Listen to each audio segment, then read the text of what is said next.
2 سال کی ہیں تو 2، تو اس کا کفارہ ہو جائے گا۔ لہٰذا اگر کچھ آدمی مثال کے طور پہ 6 ایک گائے قربان کرنا چاہتے ہیں، 7واں حصہ دار اس طرح کا شامل ہو گیا کہ اس نے اپنی نیت بھی ظاہر کر دی کہ میں پچھلے سال کی قربانی کی قضا کر رہا ہوں،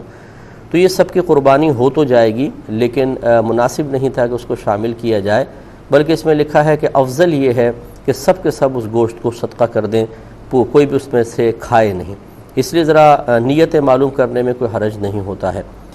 اسی طریقے سے سب کی نیت قربانی کرنے کی ہو، صرف گوشت حاصل کرنے کی نہ ہو، یعنی اگر خون بہا کر اللہ تبارک و تعالیٰ کا قرب حاصل کرنا مقصود نہ ہو،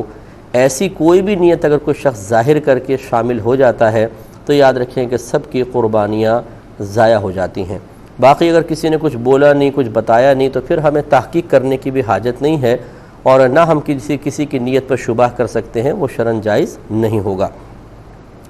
اس کے علاوہ یہ بھی یاد رکھیں کہ حصے مثال کے طور پہ جیسے 2 بھائی ہیں، وہ مل کر ایک گائے لے کر آتے ہیں اور کہتے ہیں کہ ہم دونوں نے پیسہ ملایا اور اس کے حصے ہم سب کی طرف،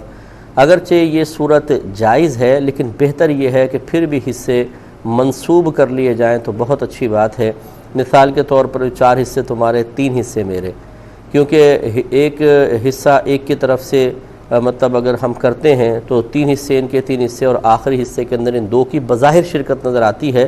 اگرچہ قربانی ہو جائے گی، نیت اور قصد و ارادہ یہ نہیں ہوتا کہ ایک حصے میں ہم 2 شریک ہو رہے ہیں، بلکہ آدھی گائے میری طرف سے، آدھی گائے میری طرف سے، اس طرح کی نیت ہوتی ہے، تو یہ صحیح ہے، لیکن بہتر ہے کہ آپ اگر حصص منسوب کر دیں تو کسی قسم کا وسوسہ نہیں آئے گا۔